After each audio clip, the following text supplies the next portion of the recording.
श्रीमन्नारायण। वर्तमान में social media और टेलीविज़न इत्यादि पर एक नाम बहुत ही चर्चित हो रहा है, करौली सरकार। मेरे पास इस व्यक्ति की शिकायत बहुत दिनों से आ रही है और हमने कुछ चित्र और चलचित्र उस व्यक्ति से संबंधित देखे हैं, जिसमें वो व्यक्ति अलग अलग लोगों को शोक मुक्त, रोग मुक्त, शाप मुक्त इत्यादि करने का दावा कर रहा है और अत्यंत अभद्रतापूर्वक, जैसे कोई अपने गुलाम से बात करता है, इसी भाषा में भगवान नारायण को, भगवती दुर्गा को और बड़े बड़े ऋषि महर्षियों को भी ललकार रहा है और एक प्रकार से आदिष्ट कर रहा है, आदेश दे रहा है।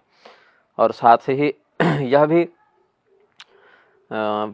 देखने को आया है कि प्रलाप करते, उन्मत्तवत व्यवहार करते हुए व्यक्तियों को वह ठीक कर रहा है।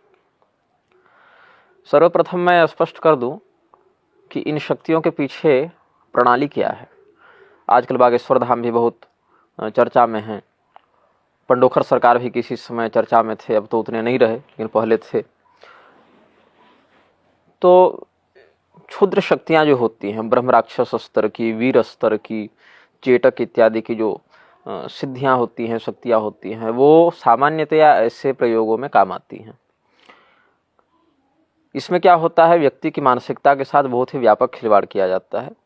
कुछ शक्तियां सात्विक होती हैं, कुछ शक्तियां तामसी होती हैं, कुछ शक्तियां मारण मोहन तक कर सकती हैं, किसी को अपने अंदर सम्मोहित करा के अपने अनुसार कार्य करा लेना, अथवा किसी के प्राणों को हरण कर लेना, अथवा मृत्युतुल्य कष्ट प्रदान करना। इस स्तर का भी कुछ शक्तियां कार्य कर सकती हैं। कुछ शक्तियां केवल सूचनाओं का आदान प्रदान करती हैं, जानकारी देती हैं। कुछ शक्तियां सामान इधर उधर कर सकती हैं, कुछ गड़े खजाने इत्यादि में मदद कर सकती हैं। लॉटरी का नंबर बता देना या कोई खोया पाया सामान है उसका विवरण दे देना, सामने वाले के मन की बात को अंशतः बता देना, ये सभी क्षुद्र स्तर की सिद्धियों के कार्य हैं। आमतौर पर ऐसी सिद्धियां 1 सप्ताह से लेके 1 महीने, 2 महीने, 3 महीने तक में सिद्ध हो जाती हैं। प्रयोग विधि और प्रयोक्ता के प्रारब्ध और आत्मबल के आधार पर 1 आध सप्ताह में भी ऐसी सिद्धियां हो जाती हैं। कुछ बहुत ही अत्यंत निम्न स्तरीय सिद्धियां तो 2-3 दिन में भी सिद्ध हो जाती हैं, जैसे नख दर्पण, चिरमिनी दर्पण, कज्जल दर्पण इत्यादि की शक्तियां, सिद्धियां 1-2-3 दिन में भी सिद्ध की जा सकती हैं। ऐसे लोग कर चुके हैं सिद्ध। लेकिन करौली सरकार जिस प्रकार से स्वयं को ही संपूर्ण ब्रह्मांड के सभी देवताओं का आदेशक और स्वामी प्रदर्शित करता हुआ यह कहता है कि मैं इस देवता को आदेश देता हूँ, ये काम करो, वो काम करो, ऐसा नहीं होता है। मनुष्य की आयु, मनुष्य की शक्ति, मनुष्य का जो आत्मबल है, उनकी अपेक्षा देवताओं का बहुत ही श्रेष्ठ है, बहुत ही समृद्ध है, बहुत ही सुदीर्घ है। तो देवताओं के प्रति और सप्तर्षियों के प्रति इस प्रकार से शब्दावली रखते हुए करौली सरकार के नाम से जो व्यक्ति प्रचलित है, वह करता क्या है, तो प्रेत बाधा शांत कर रहे हैं आप। और किसी को बहुत ही अधिक घर में संकट है, लोग मर रहे हैं, बिजनेस में सफलता नहीं मिल रही है, या कोई पढ़ाई लिखाई में अवरोध आ रहा है, या कर्जे बहुत हो गए हैं, इस प्रकार से, या दैहिक कष्ट पीड़ा बहुत रहती है, तो इन लोगों को तात्कालिक शांति प्रदान करने का दावा कर रहा है। ऐसी शक्तियां क्या करती हैं, व्यक्ति के मन में यह बात बैठा देती हैं कि तुम ठीक हो गए हो, अथवा यदि पहले से कोई समस्या नहीं है तो उस समस्या से तुम ग्रस्त हो, ऐसा एक भ्रम उत्पन्न कर देती हैं। हाँ, देवताओं को गाली देकर काम करवाना साबर मंत्रों में कहीं कहीं कुछ मात्रा में देखा गया है। जैसे साबर पद्धति के कुछ मंत्रों में देवता को कसम दे के, देवता के प्रति गाली का प्रयोग करके, अथवा देवता के प्रति आदेशात्मक भाषा का प्रयोग करके उससे कार्य सिद्धि कराने का देखा गया है। जैसे उदाहरण स्वरूप अगर सम्मानपूर्वक अगर देखें तो बजरंग बाण एक ऐसा ही प्रयोग है जो तुलसीदास जी ने लिखा था।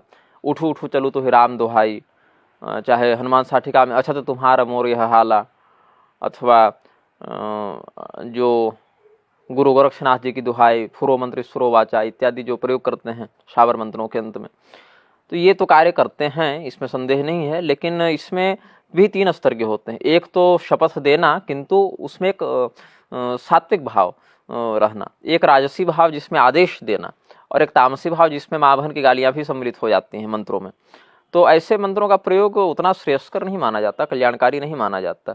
कोई तामसी वृत्ति का आश्रय लेकर अगर देवताओं को मंत्र बल से ऐसा कार्य करवा भी दे तो वह शास्त्रीय दृष्टि में लोक कल्याणकारी नहीं माना जा सकता, उसको दीर्घ अवधि में परोपकार नहीं समझा जा सकता, अल्पावधि में परोपकार भले आप मान लें। डामरी विद्याओं में कुछ ऐसे प्रयोग हैं, 8-10 प्रयोग हमारे ही संज्ञान में हैं, जिसमें भगवान नारायण को, भगवान सूर्य को, ब्रह्मदेव को, भगवान महादेव को, भगवती चंडिका को, उनके चित्र को और उनके संबंधित जो विधानोक्त मंत्र हैं उस मंत्र को लिखकर चित्र पर बाएं पैर से प्रहार करते हुए एक निर्दिष्ट संख्या में मंत्र जाप करने से वह देवता सिद्ध होता है, ऐसा आसुरी विधान में डामरी विद्याओं के अनुशासन में देखते हैं। लेकिन उन्हीं विद्याओं के अंत में भगवान शिव स्पष्ट कर देते हैं कि परब्रह्मोपासकों के लिए ये विद्याएं या ये सिद्धियां नहीं हैं। जो मोक्ष मार्ग के पथिक हैं, जो श्रेष्ठ मार्ग को अपने निःश्रेष्ठ सिद्धि में जो लगे हुए हैं, ऐसे परब्रह्मोपासकों के लिए ये सब विद्याएं नहीं हैं। तो जब ये सब विद्याएं मोक्ष में बाधा उत्पन्न करती हैं तो उन विद्याओं का आश्रय लेने वाला व्यक्ति स्वयं कैसे मुक्त होगा? जब स्वयं मुक्त नहीं होगा तो सामने वाले को मुक्त कैसे करेगा? हमने तो शास्त्रों में पढ़ा है, अनुभव में देखा है, आचार्य जनों की संगति में जाना है कि मोक्ष अत्यंत दुर्लभ तत्व है, जिसको ऐसे आदेश देकर कोई देवता को कह के कि इसको मुक्त कर देना और प्रेत मुक्त हो गया, ऐसा नहीं होता है।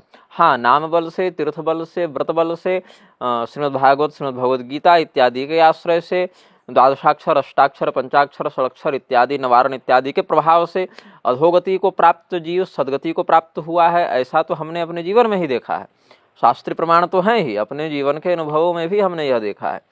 किंतु राम, कृष्ण, दुर्गा, शिव, हनुमान, वशिष्ठ, भगवती त्रिपुर सुंदरी, भगवान नारायण, भगवान महादेव इत्यादि के प्रति एक दास तुम हो हमारे, ऐसा संबोधन रखते हुए, आदेश देते हुए कहना ये कर दो, वो कर दो, और मूर्ख लोग उस पर विश्वास भी कर लेते हैं। तो लोग दरगाह भी जा रहे हैं और कहते हैं हमें वहाँ जाकर बच्चा हो गया, हमें वहाँ जाकर संतान की प्राप्ति हो गई। लोग शिरडी जाकर भी अपनी 100 व्यक्ति शिरडी जा रहे हैं तो 10 का काम तो ऐसे भी बनना है, वो 10 का काम शिरडी नहीं जाते तो भी बनता।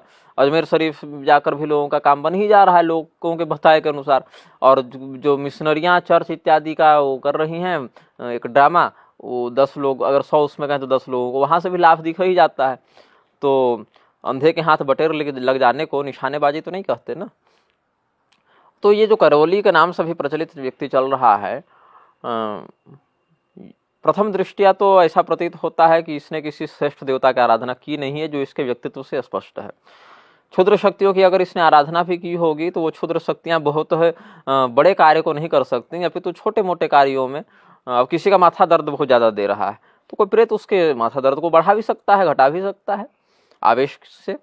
तो अगर वो ठीक हो गया तो अब करौली सरकार को ही ब्रह्मा विष्णु महेश सब मानने लगेगा ना।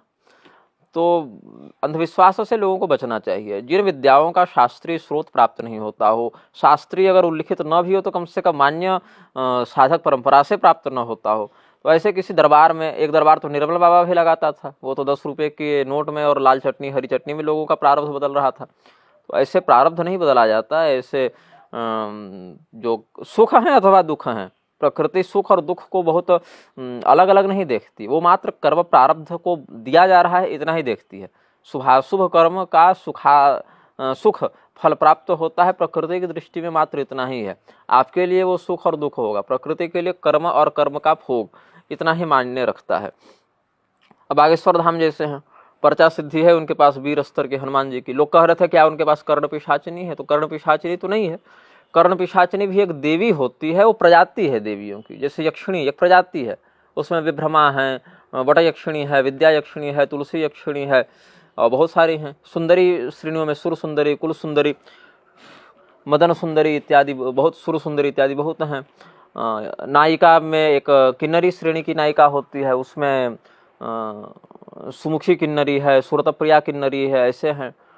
तो बहुत सी नायिका श्रेणी में ऐसे ही पिशाचिनी श्रेणी में जो कर्ण पिशाचिनियाँ होती हैं उसके भी बहुत प्रकार हैं। कर्ण पिशाचिनी कोई एक देवी तो नहीं होती, उसके भी बहुत प्रभेद होते हैं। जैसे एक प्रकार की कर्ण पिशाचिनी की सिद्धि के बाद आपको निरंतर किंवा सिद्धि के क्रम में भी निरंतर आपको विष्ठा, मल, मूत्र इत्यादि अपवित्र तत्वों से युक्त रहना पड़ेगा। यज्ञोपवीत धारण नहीं कर सकते, रुद्राक्ष, तुलसी इत्यादि धारण नहीं कर सकते, गायत्री नहीं कर सकते, ये सब प्रतिबंध हो जाते हैं। उसी शक्ति के साथ रमण इत्यादि करना होता है, पत्नी का परित्याग करना होता है। अच्छा, एक प्रकार के कर्ण पिशाचने में ये सब नहीं करना पड़ता, लेकिन आप रोली का तिलक नहीं लगा सकते। रोली का तिलक लगाएंगे तो सिद्धि आपकी क्षीण हो जाएगी। एक प्रकार के कर्ण पिशाचिनी में उसकी आराधना भगवान वेदव्यास जी ने की थी, ऐसा तांत्रिक शास्त्रों में मान्य आचार्यगणों ने उल्लेख भी किया है। बहुत खुल के तो नहीं बताऊंगा इस विषय में। तो उसमें क्या है कि वो जो तामसिक कर्ण पिशाचिनियाँ होती हैं वो केवल भूत काल की बात बता सकती हैं, क्या हो चुका है ये बताएंगे, क्या होने वाला है ये नहीं बता सकती। लेकिन जो वेदव्यासोपासित परंपरा में कर्ण पिशाचिनी, जो काश्मीरी तंत्र में आता है, जिसका वर्णन अभिनव गुप्त इत्यादि भी इसके साधक रहे हैं, तो काश्मीरी परंपरा की जो कर्ण पिशाचिनी है वो सात्विक कर्ण पिशाचिनी है। उसमें कोई तामसी आपको न ग्रहण करना है, न उसमें कोई गायत्री का निषेध है, न कोई आपको तिलक का निषेध है। और एक प्रकार से वो भगवती वाराही वार्ताली के अनुसांगिक आ जाती हैं। तो भगवती वाराही वार्ताली के अंतर्गत आने पर वो तामसी कृत्यों से उनका संयोग नहीं रहता है, और वो कर्ण पिशाचिनी आपको भूत के साथ भविष्य का भी ज्ञान कराती है। तो प्रजाति होती है ऐसे। तो बागेश्वर धाम के पास कर्ण पिशाचिनी है ऐसा मुझे नहीं लगता। उनके पास हनुमान जी की ही सिद्धि है, और हनुमान जी की सिद्धि, क्योंकि वो पैशाचत्व की सिद्धि का लक्षण उनके व्यक्तित्व में नहीं दिखता, लेकिन जिस प्रकार का चांचल्य उनके स्वभाव में है, जिस प्रकार का उल्लास दिखने को मिलता है, और जिस प्रकार के शैली उनके जीवन की है, वो हनुमान जी की ही सिद्धि है, किंतु वीर स्तर की सिद्धि है। और वीर स्तर में भी मारण मोहन इत्यादि वाले वीर नहीं है, वो केवल सूचनाओं के आदान प्रदान करने वाले वीर हैं। तो वीर के भी कई प्रकार होते हैं, और उसमें तामसी, सात्विक, राजसी हर प्रकार के वीर होते हैं। और अब तो मैंने पढ़ा कोई महाराष्ट्र में अंधश्रद्धा या अंधविश्वास निर्मूलन समिति है, उसने इन पर केस कर दिया है। तो कि ये चमत्कार के नाम पर लोगों को ठगते हैं, जादू टोना का ये करते हैं, अंधविश्वास फैलाते हैं। लेकिन देखो जितने नेता हैं, जितने IAS IPS जज इत्यादि हैं, 100 में से 90 तो ये सब मानते हैं और सब जानते भी हैं। जितने पुलिस अधिकारी हैं, जितने राजनेता हैं, जितने ये सब हैं, वो सब के सब इसमें आकंठ लिप्त हैं, तंत्र मंत्र, जादू टोना इत्यादि। मेरे पास ही कितने लोग आते हैं चुनाव से पहले, राजनेता इत्यादि की, और मेरा नौकरी नहीं लग रही है, IAS IPS इत्यादि, मेरा प्रमोशन नहीं हो रहा है, तो मेरा ये अधिकारी मेरी बात नहीं मान रहा है। मानते सब हैं प्रयोगों को, तंत्र को, और जादू टोने, ताबीज, गंडे सबको मानते हैं। लेकिन क्या है कि वो कभी, अच्छा मिशनरियाँ भी आप देख लें, बाहर में विदेशों में जितने एक्सोसिस्ट कहते हैं उसको शायद ना, एग्जोर्सिस्ट या ऐसा कुछ टर्म है उनके लिए, वो प्रेत निकालने का काम कर रहा है, कार्डिनल और पोप इत्यादि जा रहे हैं, झाड़ रहे हैं। हमारे यहाँ से अधिक उनके यहाँ भरा पड़ा है, क्योंकि वहाँ सदगति तो होती नहीं मृतात्माओं की, वो तो दफना दी, और कोई उनका विधानोक्त उनको पिंड श्राद्धादि तर्पणादि भी प्राप्त नहीं हो रहा है। तो उस स्थिति में देखा जाए तो ऐसी जीवात्माएं अपने कर्म प्रारब्ध को बहुत ही कष्टपूर्वक भोगती है, उनको पाथेय प्राप्त नहीं होता। सनातनी परंपरा में कम से कम पाथेय तो प्राप्त हो जाता है उनको, पिंडादि के रूप में, जो उत्तम षोड़शी, मध्यम षोड़शी इत्यादि के जो पिंड हैं, या वार्षिक इत्यादि के, पार्वण इत्यादि के जो पिंड हैं, उनको प्राप्त हो जाते हैं। तो कम से कम उनको कर्म प्रारब्ध का जो भोग है वो सुगमता पूर्वक हो जाता है उपलब्ध। लेकिन विदेशों में और भी अधिक है बात, तो वहाँ तो ये जाएंगे नहीं। अब बागेश्वर धाम के ऊपर भी पहले लोग कुछ कहे नहीं थे, हालांकि सैद्धांतिक दृष्टि से वो जो प्रणवादित्य का, श्री विद्या इत्यादि का सबको अधिकार बांटे चल रहे हैं, वो तो गर्हित है ही। विदेश गमन इत्यादि, लंदन इत्यादि जाकर उन्होंने द्विजत्व भ्रष्टता तो की ही है, किंतु जो उनके पास अपनी परंपरा से प्राप्त आगम सिद्धि है, उसके आधार पर जो लोक कल्याण कर रहे हैं, उतने अंशों में हम उनका समादर करते हैं। अभी जंगलों में जाकर वनवासियों के मध्य श्री राम कथा का जो प्रसार कर रहे हैं, भावमय भक्तिमय जो प्रवाह श्री राम कथा का कर रहे हैं, वो समादरणीय है। ये होना चाहिए आचार्यों में, अपने अपने संसाधन, अपने अपने समय, अपने अपने प्रज्ञा, अपने अपने अभियान के अनुसार समाज के सभी वर्गों तक धर्म का शास्त्रीय प्रारूप पहुंचाना आचार्यों का निष्कारण कर्तव्य है। इसके लिए कोई कारणबद्ध होने की आवश्यकता नहीं, वो तो स्वाभाविक कर्तव्य आ जाता है। तो जब ये करने लगे तो मिशनरियों में खलबली मची, तो अभी मिशनरियों के द्वारा प्रायोजित कुछ लोगों ने इन पर कर दिया है केस मुकदमा, कुछ ऐसी बात हुई है। और चर्च इत्यादि में तो प्रतिदिन ऐसे शिविर लगा के मिशनरियाँ जो लोगों को मूर्ख बनाती रहती हैं, पास्टर इत्यादि आकर, वहाँ तो इन लोगों का ध्यान जाता नहीं, न प्रशासन का, न ऐसे NGO लोगों का, क्योंकि सारे के सारे फंडिंग तो वहीं से होनी है। तो करौली सरकार को मैं कहूँगा, मुझे इस व्यक्ति की वेशभूषा देखकर, जैसे बागेश्वर धाम को मैंने कभी ये नहीं देखा धीरेन्द्र शास्त्री जी को कि वो किसी देवता को गाली दे रहे हैं या उसको उस प्रकार से आदेश करके बलपूर्वक कुछ करा रहे हैं, नहीं, ऐसा तो मैंने नहीं देखा। हाँ, लेकिन ये जरूर है, सिद्धियों का अत्यधिक प्रयोग, प्रदर्शन उनकी हानि में निमित्त बनता है, सिद्धियों को क्षीण करता है। तो सिद्धियों को बढ़ाने के लिए जिस प्रकार से बीज अगर आप बाहर रख दें भूमि के ऊपर प्रदर्शन में, तो वो प्रस्फुटित नहीं होता, किंतु उसको भूमि के अंदर भूगर्भ में उसको छिपा दिया जाए तो वो विशाल वृक्ष का धीरे धीरे वो संस्कार उसका जागृत होने लगता है, बढ़ जाता है। तो उसी प्रकार से सिद्धि प्रदर्शित होकर क्षीण होती है और गुप्त होकर वृद्धि को प्राप्त होती है। यदि कोई व्यक्ति रज और वीर्य को बाहर अपना गिरा दे तो उससे संतान उत्पन्न नहीं हो जाती, लेकिन अंतर्निहित गर्भ गुहा में जब वह स्थापित होता है तो वहाँ से एक नए जीवन का विकास प्रारंभ हो जाता है। तो उसी प्रकार से सिद्धि भी जब तक अंतर्हित होती है तब तक वह और भी श्रेष्ठ स्तर को पहुँचती है, लेकिन जब उसका सार्वजनिक प्रदर्शन किया जाता है तो समय अनुसार उसमें क्षीणता आती है, और क्षीणता के कारण प्रदर्शन से दंभ, और दंभ से तपस्या की हानि, तपस्या की हानि से सिद्धि की क्षीणता, ये सब दुर्गुण क्रमानुसार देखने को प्राप्त होते हैं। तो करौली सरकार के पास जो सिद्धि है, अगर है तो कोई बहुत बड़ी सिद्धि नहीं है, क्षुद्र स्तर की सिद्धि है, क्योंकि बड़ी सिद्धियां देवताओं के साथ ऐसा व्यवहार नहीं करवाती। यहाँ तक कि बड़े बड़े ऋषि महर्षियों को भी देखा गया, जैसे च्यवन को देखा गया, महर्षि च्यवन ने, महर्षि दधीची ने, महर्षि दुर्वासा ने, महर्षि वशिष्ठ ने कई बार, महर्षि भृगु ने कई बार देवताओं को कुछ शाप दिया है, देवर्षि नारद ने शाप दिया है या कुछ विशेष कर्म के लिए आदेशित किया है, तो वो उस स्तर के सप्तर्षि, देवर्षि, महर्षि, ब्रह्मर्षि, राजर्षि थे, तो उन्होंने किसी एक प्रसंग में देवता के अपराधी होने के कारण उन्होंने उस धर्मानुशासन को वहाँ पर लागू किया है आचार्य दृष्टिया। तो लेकिन यहाँ पर न आचार्य दृष्टि की बात है और न वैसा कोई प्रसंग बन रहा है, लेकिन करौली तो किए जा रहा है सबको कि सभी मेरे नौकर ही हैं, सबों के प्रति अपशब्द का प्रयोग और सबों के प्रति आदेशात्मक वृत्ति का प्रयोग, ये महत देवताओं का जो निरादर किया जा रहा है इस व्यक्ति के द्वारा, वो तो तथा प्रच्छन्न पापारंग शास्ता व्यवस्थितो यमः, भगवान यमराज तो छिपे हुए पापों को जान जाते हैं, उनका दंड देते हैं, तो इसका पाप तो सार्वजनिक रूप से प्रदर्शित हो रहा है। और कुछ मूर्ख हिंदू हमें यह कहते रहते हैं कि तुम भी क्यों नहीं ऐसा कुछ करते लोक कल्याण का कार्य, तो लोगों को ये लोक कल्याण दिख रहा है। अब जैसे उदाहरण स्वरूप कोई व्यक्ति के पेट में ट्यूमर हो और किसी डकैत ने उसके पेट में चाकू मार दिया और संयोगवश वो ट्यूमर कट के हट गया और व्यक्ति भी बाद में बच गया, मरा नहीं, तो वो कहेगा अरे डकैत की बड़ी कृपा रही, उसने मेरे पेट में चाकू मारा, मेरा ट्यूमर कट के निकल गया, मेरा बहुत बड़ा लाभ हो गया। तो ये तो वास्तव में लोकोपकार नहीं कहला जाएगा, ये तो संयोगवश हो गया ऐसा। तो अब जैसे कहीं पर कौवा बैठा डाल पर, तो डाल कौवे के बैठने के साथ संयोगवश टूट गई, तो उसमें कौवे का पुरुषार्थ तो नहीं कहा जा सकता। तो एक आग साक्षी न्याय जो लगेगा तो वो लोक कल्याण के लिए उसको हम नहीं कह सकते कि वो लोक कल्याण कर रहा है वो व्यक्ति। हाँ, अब देखो ऐसा है कि बचपन में क्या होता था कि बच्चे रोते थे गांव में, तो उनकी माँ थोड़ा बहुत अफीम चटा देती थी उनको, तो बच्चा सो जाता था नशे में। अब माँ को लग रहा है मैं लोकोपकार करके उसको बच्चे को रोने से बचा रही हूँ, लेकिन नहीं, बच्चे के लिए तो दीर्घकालिक अगर अवधि में देखें तो नुकसान है, क्षति है, उसकी हानि है, वो नशेड़ी बन जाएगा, उसके रोग प्रतिरोधक क्षमता में, शारीरिक नैसर्गिक विकास में कमी आएगी। तो करौली जो कर रहा है आंशिक रूप से, क्षणिक रूप से लोगों को यह सुखाभास दे रहा है, सुख का आभास दे रहा है, वह शास्त्रीय दृष्टि में समीचीन नहीं है, दीर्घावधि में कल्याणकारी नहीं है, धर्मसम्मत नहीं है, इससे लोक और परलोक दोनों की हानि होगी। क्योंकि प्रेत इत्यादि के द्वारा जब कोई भी शक्ति आवेश करा के व्यक्ति को क्षणिक सुख प्रदान किया जाता है, तो उस स्थिति में यह समझना चाहिए कि दीर्घावधि में उसके प्रारब्ध को यह और भी अधिक जघन्य और कष्टकारी बना रहा है। हमने इन्हीं चरम चक्षुओं से 3-4 बार प्रेतों का दर्शन भी प्राप्त किया है, भूतोपशामक भूत विद्रावण प्रयोग आदि के द्वारा प्रेत बाधाओं को शांत भी किया है। 1-2 बार असफल भी रहा हूँ और 3-4 बार सफल भी रहा हूँ।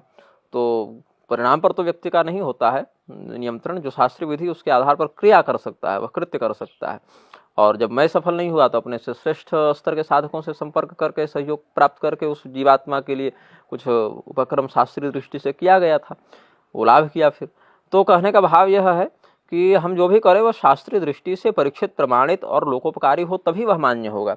ऐसे अगर हम किसी व्यक्ति को कह दें कि मात्र एक दरबार लगा देने से, देवताओं को गाली देने से और रोते चिल्लाते व्यक्तियों को केवल हाँ ठीक है तुम्हारा कल्याण हो जाएगा, मैं तुम्हें आदेश देता हूँ, ये शक्ति चली जाइए हो जाए। अब अश्वत्थामा को शाप मुक्त कर रहा था, उस पर मैंने वीडियो बनाया, अश्वत्थामा कब के शाप मुक्त हो चुके हैं और ये आज उनको शाप मुक्त कर रहा है।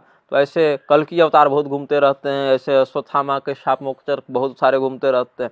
तो शास्त्रीय उपाख्यानों का, शास्त्रीय प्रसंगों का, शास्त्रीय पात्रों का जो ऐसा मजाक बनाया जा रहा है धर्म के नाम पर, साधना के नाम पर, सिद्धि के नाम पर, ये पाखंड है। कलयुग अधर्म का मित्र है, कलिना धर्म मित्रेण धरेयं बाधिताधुना। तो ये जो अधर्म का मित्र है कलयुग, वही इन पाखंडों को बढ़ावा देता है, धर्म के नाम पर धर्माभास और धर्मानुबंध को प्रसारित करता है और लोग उसको वास्तविक धर्म समझकर लहालोट हुए जाते हैं। और ऐसे बाबाओं का जब झंडा फूटता है तो लोग गालियां धर्म को देते हैं, ये सब झूठ होता है।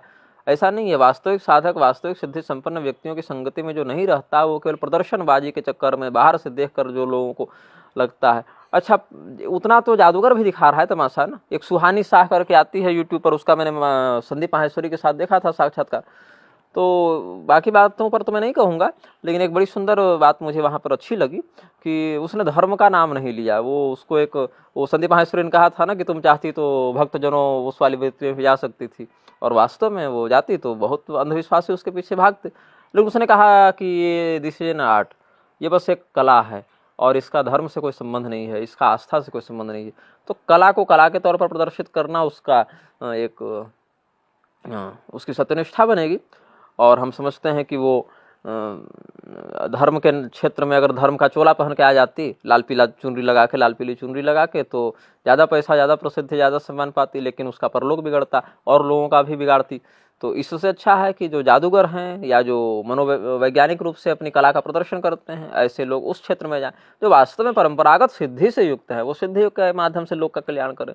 लेकिन जिनके पास सिद्धि नहीं है, वो सिद्धिवान बनकर, अथवा है किंतु छोटी सिद्धि, उसको बड़ी सिद्धि दिखाकर जो लोग अर्थ व्यापार में लगे हुए हैं, ऐसे लोगों से धर्म को बचाना आचार्यों का कर्तव्य है। और आचार्य जब उसका संकेत करे तो लोगों को समझना और सचेत होना लोगों का कर्तव्य है। इस वीडियो में मैं अभी इतना ही कहूँगा।